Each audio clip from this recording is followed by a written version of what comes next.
Cube Radio. Salut, c'est Charles Dran avec l'équipe dans 5 minutes. On s'intéresse aux sciences, à l'histoire et à l'actualité. Aujourd'hui, on parle du cycle hormonal chez les hommes.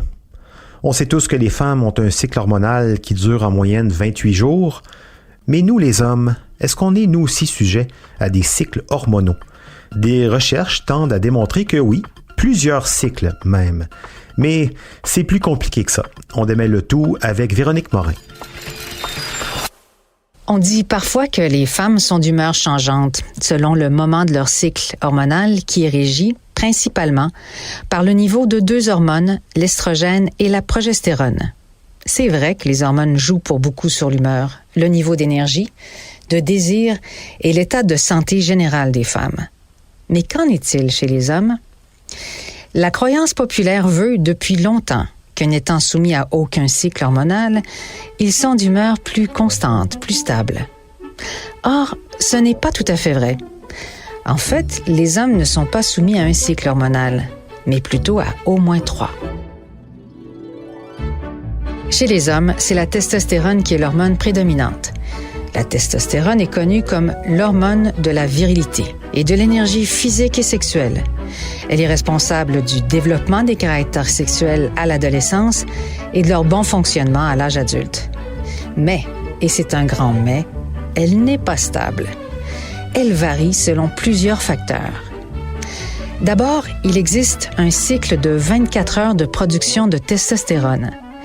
Au réveil, elle est à son niveau le plus élevé, ce qui explique l'érection matinale. Elle varie tout au long de la journée. Le sommeil ou l'exercice permet de la restaurer.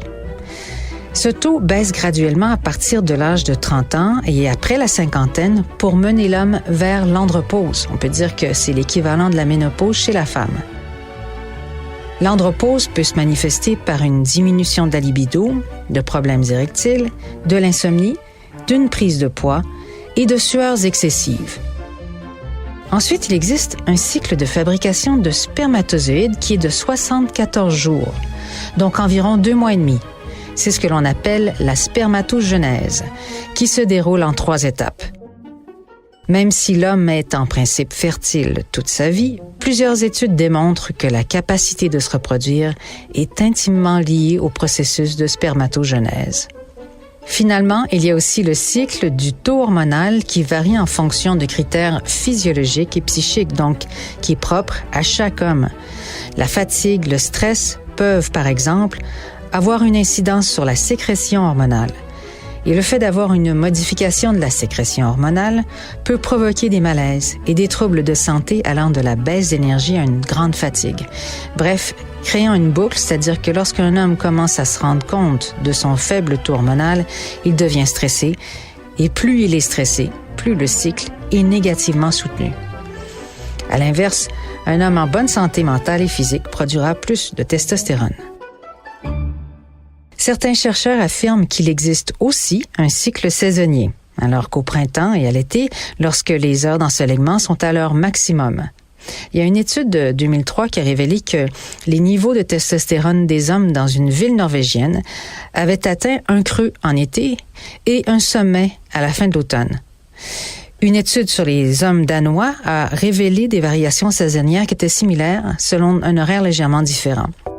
Si ces cycles sont réels, ils pourraient avoir affaire avec l'exposition au soleil, la luminosité, les entraînements d'été ou la prise de poids en hiver.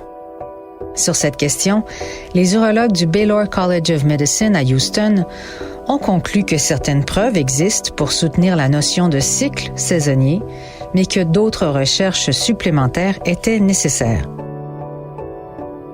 Faisant dans la controverse maintenant, un endocrinologue, Peter Tselec, de l'université Comenius en Slovaquie, pense, lui, que les hommes ont également un cycle hormonal mensuel comme les femmes.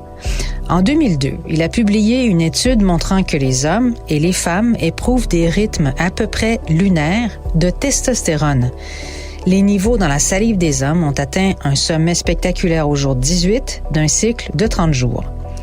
Les découvertes de Tselec n'ont cependant pas été reproduites par d'autres groupes de recherche et donc soulèvent un certain doute. D'ailleurs, cet endocrinologue va même jusqu'à dire que si les femmes ne saignaient pas, eh bien que les chercheurs du monde médical seraient probablement sceptiques quant à leur cycle mensuel également. J'ai tendance à lui donner raison sur ce dernier point. La science a très longtemps été une affaire principalement masculine, au détriment de tous. Merci, Véronique Morin. C'était en 5 minutes.